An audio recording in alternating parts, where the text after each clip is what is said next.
Palestinians are deadlocked with Israel and deadlocked amongst themselves. So what do they do now?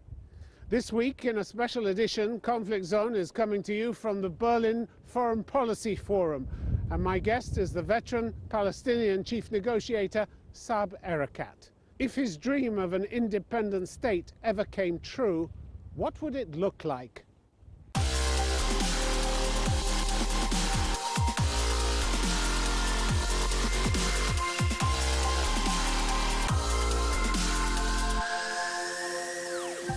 Saeb Arekat, welcome to Conflict Zone. Good to see you, Tim. You're a reluctant peace negotiator these days. How many times have you tried to resign the post? You said a few years ago 8 times, but it's probably more now, isn't it? I don't have a job since 2014. I'm jobless since Netanyahu stopped the negotiations. So I've been busy with my health. But the Palestinians are closing doors as well, aren't they? Well, closing doors with the Americans. Well, nobody benefits more from opening doors with the Americans than Palestinians, and nobody loses more in closing doors than Palestinians. Well, that's why President Abbas told Donald Trump, damn your money and may your house be destroyed. No, that's President Abbas and myself met with President Trump and his team in 2017 37 times. I think we hold the records. And then you came out with that. And then, all of a sudden, President Trump decided to take unilateral dictation steps rather than negotiations. He declared Jerusalem as Israel's capital, moved the embassy to Jerusalem. Then he didn't say it couldn't be your capital as well, did he? He didn't say that. What did he say? What did he say, Tim? Do you remember what he said? Of course I remember what he said. I was in the White House 30th of November, meeting with Jared Kushner and Jason Greenblatt, planning for my president to come and meet President Trump on December 5th. He said he was not ruling out Jerusalem as part of your capital as well. I'm going to tell you facts. Please. I tell Mr. Kushner tomorrow, 30th of December, 30th of November, 1st of December, you're supposed to sign on not moving the embassy. And he said to me, no, we're not going to do it. I said, then my president's trip is canceled. You want to meet my president on the 5th and declare it on the 6th? So you make him look like he's colluding with you? He said, you can't do that. I said, I can do that. And if you do this, if you recognize Jerusalem as Israel's capital, you would have disqualified yourself from any role in the peace process. Saeb Arekat, the fact remains you can't get on with this administration. You're not going to work it. You said they're not honest brokers. You've said that. You've accused them of not being honest brokers. Over the years, you've worked with many US administrations who were much better disposed towards you, and you couldn't do a deal with them either. So you keep on waiting for someone better to come into the White House? Well, you know, you can say this, and you can say that as Palestinians, I have recognized the state of Israel's right to exist and live in peace and security next to the state of Palestine on the 67 lines. I did that. I accepted resolutions 242 and 338. My president accepted no violence, only through negotiations. And having done all of this, I'm asking my Israeli colleagues, if we don't help ourselves as Israelis and Palestinians, nobody else will help us. Decisions are required from me and the Israelis. Americans, British, Germans cannot make peace with me. So at some point you've got to sit down with the Americans. Well, I sat with the Americans. Yeah, there's no peace process now taking place. What shall I sit with them to do? 37 meetings. They refused to say 2 states on 67. They moved their embassy. They closed their consulate, which they established in 1844 in Jerusalem. So what are you telling me? You're out of ideas? No, I'm not. You're out of ideas. No. Look, I'm going to recline my. Okay, so answer me this question. I'm going to recline. What is your next move? What's your next move? To recline my feet, okay? Because I've done everything humanly possible to make peace. Nobody ever does everything. I'm there. Now look, Tim, from the River Jordan, my hometown, Jericho, which you know, to the Mediterranean, 50.9% are me, the Christian and Muslim Palestinians, and 49.1% are them. And General Dickel said today that the only option is the 2-state solution. I'm asking you what your next move is, Saeb Arekat. My next move... You're not talking talking to anybody. You say there's no point talking to anybody. No, I'm not saying I'm not talking to anybody. I'm talking to you, I'm talking to the Europeans, I'm talking to the Russians. Look, we went as far. And you can't get a deal without the Americans. No, look, and you know that. Where are the Americans? You know, someday you will have to sit down with them. Someday. I did not stop meeting with them. Someday you will have to sit down. I did not stop meeting with them because they, once Theodore Roosevelt said that the White House is an office of international morality, and he's right. And this White House requires giant statesmen, not real estate agents.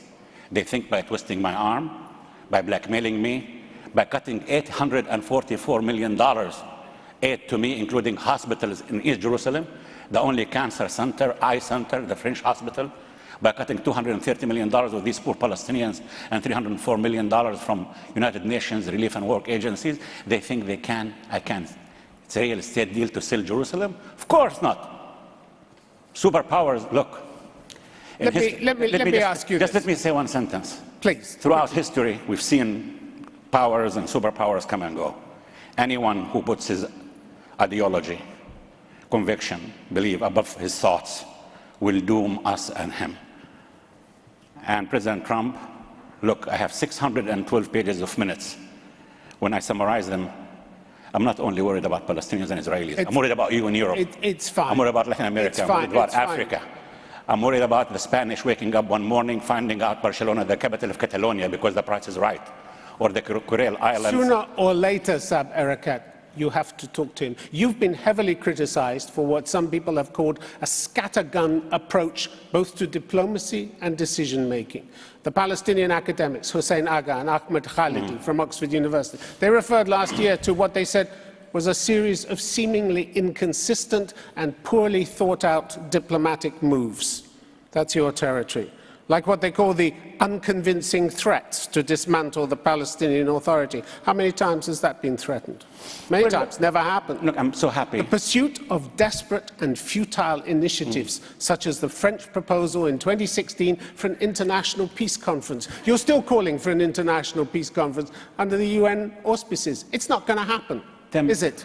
You know that. I'm so happy that you're quoting my colleagues, Agha, Khaldi, because, Palestinians don't need to see with the eyes of Abu Mazen or Saeb Arekat or listen through our ears and speak through our tongues.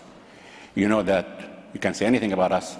We're a full democracy. Really? We'll come on to that in a minute. We'll come on to that a bit later. We're human beings. We're just like you. We'll come on to your crackdown on free speech a bit later. We make mistakes. When you talk about democracy. We make mistakes. But let me finish my point about the other point before you get me into the other one. All right? What I'm telling you, no one benefits more from reaching peace more than Palestinians, and no one stands to lose more in the absence of peace more than Palestinians. If that were true, Saeb Arekat, why don't you end your factional divisions, because they are killing your chance of peace? I agree with you. This is on me. Yeah, it's on you. I agree with you. And you don't do it year after year after year, the same factional divisions with Hamas, with the other Palestinian factions. You can't do it. You can't put aside your factional interests for the sake of the Palestinian people? We have 26 Palestinian political parties, and our only request... Is that an excuse? Look, Hamas is a Palestinian political party. I'm not trying to exclude them. All I'm telling them, Tim, we differ. But once we differ, it's ballots and not bullets. And they have to understand that I cannot have a Palestinian state without having one authority, one gun, and the rule of law. Yes, everybody tells you that, but nobody year tells me this. This is for me. Year you fail to do it. No, I'm not failing to do it. They have taken over Gaza by arms, a coup d'etat. They're dictating themselves, and all we're telling, yesterday we were in Cairo, asking to implement the agreement we signed with them in 2017. And what does the agreement specify? That the national consensus government we formed with them, with Hamas, shoulder its responsibilities equally in the West Bank and Gaza, and we go to ballots. What's wrong with that? They blame you, and you blame them. I'm not blaming them. And it doesn't go forward. I'm saying facts. It doesn't go forward, does it? Look. You're not giving me a plan to take this forward and end those factional divisions. I'm putting a plan to them. When Haniya came to present his cabinet, and I think you were there, to the our parliament, I was speaking on behalf of the loyal opposition. I said to him, Mr. Haniya, today you are no longer a prime minister of Hamas. You are my prime minister. Act as such. Well, that didn't shoulder the responsibilities. It didn't work. So what can I do? It didn't work. What can I do? Well, your president goes before the United Nations Security Council and he says, I beg of you, help us. You've got to help yourselves. We're trying to help You them. have to sort out these factional disputes yourself. And it's not just Hamas, is it? It's not just Hamas. Last month's meeting of your Central Council, the Democratic Front for the Liberation of Palestine, they weren't there. The Popular Front for the Liberation of Palestine, they weren't there either. They didn't turn up, they said, because you are stalling and procrastinating about decisions. That's not true. That was their accusation. Look, I'm the Secretary General. Face facts, the movement is falling apart. Your Palestinian movement is falling apart. I am the Secretary General of the PLO. The Democratic Front attends all PLO Executive Committee meetings till yesterday. They decided not to come to the Central Council. That's their decision. I cannot stand guards on their lips. I cannot stand guards on their actions. As I told you, we are a full democracy. The reasons they boycotted, you can ask them why they boycott. Failure of the Palestinian national movement is just a hallucination, Tim. And please stop hallucinating. I have 7 grandchildren, and believe me, they'll be much more nationalist and much more unified than me and your generation. Look at the latest polling in September. Palestinian polling, 62% want your president to resign. 67% are dissatisfied with the performance of the Palestinian Authority. 3/4 view conditions today as worse than before the Oslo Agreement. They are. So what have you achieved for your people? What have you achieved for your people? If my president wants to go to Amman, he seeks a permission from the Israeli commander. You don't answer. What have you achieved we're for under your people? occupation. Saeb Arekat, what have you achieved? Look what we achieved.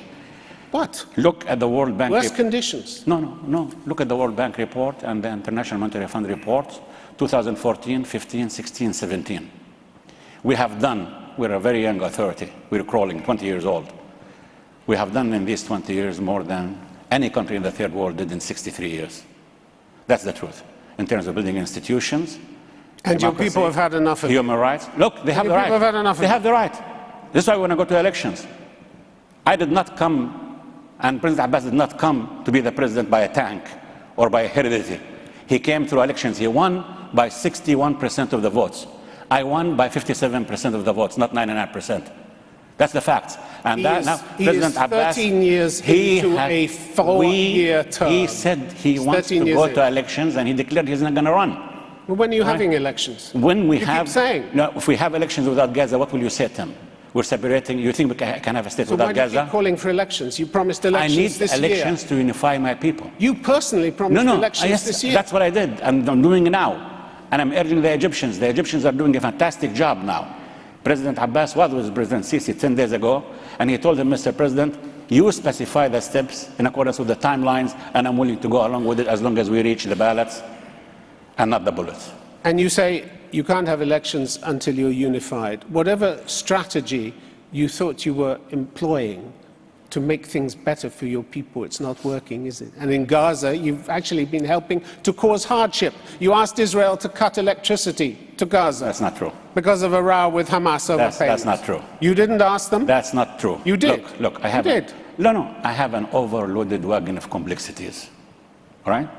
You know why Netanyahu cut the negotiations with me on 23rd of April 2014? Because we signed the Shatta agreement with Hamas.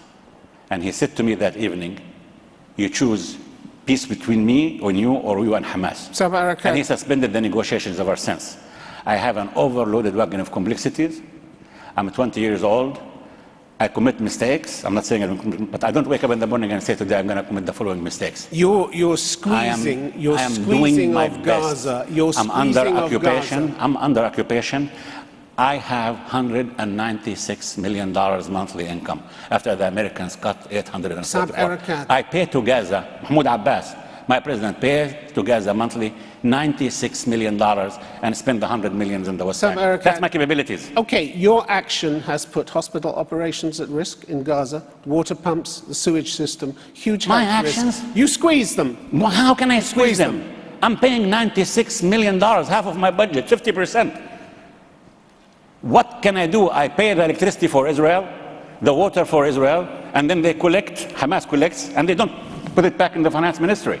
And when people protested in the streets in June about your action, you arrested dozens of them, and your security forces beat them up in custody. And you tell me how democratic you are. Well, look, if you want me to be perfect, I'm not perfect. This is very far from being perfect, isn't it? Look, this is government policy. You beat them up consistently. You mentioned one demonstration. It's true. Some people were beaten up That's right. But then an investigation committee was formed the day after by President Abbas. An ongoing investigation had went. But how many demonstrations do I have on a daily basis in the West Bank? Against Abu Mazen, against myself? How many? Every single day. There is only one place in the Arab world where the Palestinian president is criticized on Palestinian TV, Palestinian newspapers, Palestinian... You said parties don't come and boycott and attack us. Look at every website. And then you're telling me that I am not... exploiting human rights. And you say nobody's perfect. And you say nobody's perfect. No. That's not an excuse. What about the corruption? The massive corruption in the Palestinian Authority? Well, the latest polling in September shows that more than 80% believe that there is widespread corruption in the Palestinian Authority. They cite nepotism, bribery, abuse of public funds, and lack of transparency. You know, your own independent watchdog, Amman, the Coalition for Accountability and Integrity, has issued yet another blistering report about you for the year 2017, saying that there is a lack of transparency. It said the continued dysfunction of the Palestinian Legislative Council allows the government to escape accountability. Number one, we have the anti-corruption. And you asked me what corruption is in Palestinian territories. Trying to answer. Do we have corruption? Yes. Last year, 4 Palestinian ministers were in front of the court of corruption. I think it's the only time in history of Arab and Islamic countries. But to go and to exaggerate this much, that's too much. A man has the right to review everything, to ask everything. Every single member, including me, every year have to renew exactly what's our income, where do we live, where do we come, and so on. And those who commit acts of corruption are put in front of a court. Right? That happened in Palestine. Really? Yes. In 2015, your former minister in the Palestinian Authority, Shawki al-Issa, resigned over corruption. Last year, he said it was not permitted to carry out any useful action to reduce corruption. Non-corrupt officials, he said, were removed. Those suspected of corruption had their positions strengthened. I know That's some kind of accolade. I know Shawki al-Issa. He's been in the opposition, and the good opposition, and he has the right to say whatever he wants. Any case of corruption, any Palestinian who claims from President Abbas down, he has the right to go to a court in the corruption and submit his case. All right? What about the case of Palestinian Airlines? This was singled out by Amman. It said the Treasury last year continued payment of hundreds of salaries to employees in Palestinian Airlines. There is, of course, no Palestinian Airlines. The company is not registered in accordance with the law. There is no center of responsibility. How do you explain these hundreds of salaries when you have an airline that has flown, what, 2 years out of the last 13? Yes, our 4 planes were destroyed by the Israelis.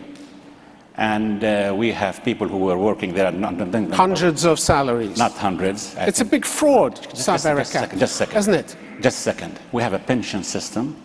When you work for as many years, I think 25 years. They've flown for 2 years out of 13. No, they were before. They've flown for 2 years. They were before. 2005 to 2012, they didn't fly. Before. We had something called the President Arafat plane. We have pilots, we have people who maintain the planes. It was an Algerian plane. Hundreds of salaries. Not hundreds, not hundreds. You're telling me Amman got it wrong? Yeah, of course. They get you know this case intimately, do you? Look, I know that every case I know very intimately. And so where's the money going then? The money, the money, nobody pockets any money. Tell that to Amman. Yes, I'm telling that to Amman.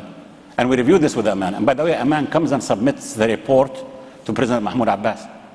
And if this is the case that you worry about, that the problem in Palestine is my corruption, my undemocratic, and this is why I'm under occupation, and this is why I cannot qualify Hamas, and this is your problem? Let's get on to the real problem. Let's get to the real problem, exactly. Which is the human rights abuses. Human Rights Watch, which you've dealt with for many years, has just produced its latest report, compiled over 2 years, which features credible reports of shocking human rights abuses by your security services.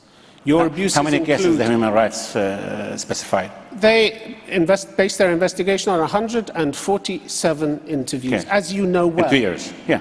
As you know well. Yes. Shocking abuse. Yes.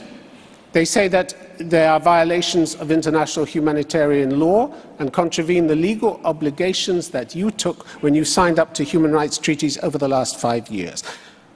Torture, extensively documented, may amount to a crime against humanity. And you're telling me you're a democratic state. We are. And you allow torture on a daily basis. No, we are. We are a democratic state. You allow torture on a daily basis. Look, the Human Rights Watch is a respected organization. By the way, in the newly elected executive committee of the PLO, we formed a department for human rights. We took their report very seriously.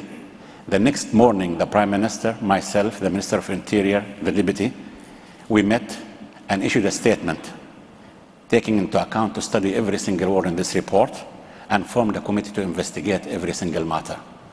Right? You say this every time. I'm not saying this. You've given me exactly the same answer over years. On this. No. And if you think one day you will wake up and you find Palestinians are void of mistakes, we're not going to give I got the same answers from you 10, no, 15, 20 you years get the answer. I got exactly the same answer from me. You know, Tim. This is the problem with growing old. You remember a few things, you know. The point is, you know me very well, Tim. And that you know. And I know you've made excuses for this behavior year after year after year. Look, I don't have any on saying stupid in front of you, in my forehead. So every word I say, I know it's recorded, I know it's going to be on TV. I'm the only session that's going to be televised tomorrow. So I'm responsible for every single word, and you know my credibility. You live in Jericho, I live in Jericho, in the house I was born in, because I refuse even to rent an apartment at the expense of the Palestinians. You live in Jericho. In the West Bank, some of the harshest treatment reported by detainees takes place in Jericho at the Joint Security Committee Detention Center. Joint Security Committee with whom? This is Human Rights Watch reporting. The Joint Security Committee Detention Center. Officers force prisoners into painful stress positions, long stints in solitary confinement. A young man from the Balata refugee camp said he was twice subjected to electric shocks and once had a cord tied around his genitals. So much for signing the Convention Against Torture. We are members of the Convention Against Torture. And you abuse it, and you violate it on a regular basis. As I told you, the 147 cases for 2 years, 24 months are being investigated, and each single one, people who have committed these atrocities will be held accountable. That's my promise. How many people have been held accountable? Look, how many? How many? How many? You can't tell me, can you? Governors. 3, 5, no, wait a minute, 7. Wait a minute. I cannot tell you numbers, but I can tell you that security officials in certain areas were sacked, fired. They were demoted. How many? Governors. How many? I really cannot, as I told you, my it doesn't mean anything so much unless to me. You have a number. I will get you the number. I don't have it with me now, but many. You're also cracking down on freedom of speech as well. How? January last year, your security forces detained Faris Jabbour, a student from Hebron, about his participation in a book event organized by the Islamic group at his university. He'd already been arrested 5 times on charges that turned out to be false. You go after these people again and again and again. He was taken on one occasion to the Jericho Detention Center, where officers alternated between kicking and hitting him with a stick. You're smiling. This is nothing to smile about. No, because I live in Jericho. And Nami, my wife, is under your nose. Nami knows. People come at knock on my door at 2 a.m., 3 a.m., 4 a.m. in the morning, and wake me up and tell me our son is there and our daughter is there and so on. And I go with them. So you know it's going on. Of course, and then I go and interfere and stop it on behalf of the president and the prime minister. How democratic you are. We are. At the same time as you know this is why when it happens we stop it. We admit it. We don't hide it. We don't find excuses. We don't buy people. People have their own lips and ears and eyes. But if you want me to be the perfect model for you, I'm not perfect. Aren't you ashamed of all this that's been going on? In some cases, I'm ashamed, yes. I'm ashamed. You know, sometimes I can't because I'm a young authority. I'm 23 years old. I cannot differentiate between freedom of expression and incitement. Sometimes I cannot. I have to tell Palestinians, please, don't smear, don't talk about people because of their religion, because of their color, because of their belongings, because of their affiliation. So sometimes we have people who attack others for their religion and so on. I'm ashamed of it. Is this what a future Palestinian state would look like? The future Palestinian state would look like human rights abuses, the discussion corruption, that's going on now. Crackdown on free speech, internet controls. The future of the Palestinian state will be the future of democracy, human rights, women's rights, accountability, transparency, and the rule of law. This is my promise. So very different from what you have now. No, it's that, you know, very different. You mentioned we're 6 million people in the West Bank and Gaza. You mentioned 147 cases in 2 years, which is too much. We're dealing with each one of them separately, giving them our attention. Okay. That's what we promised.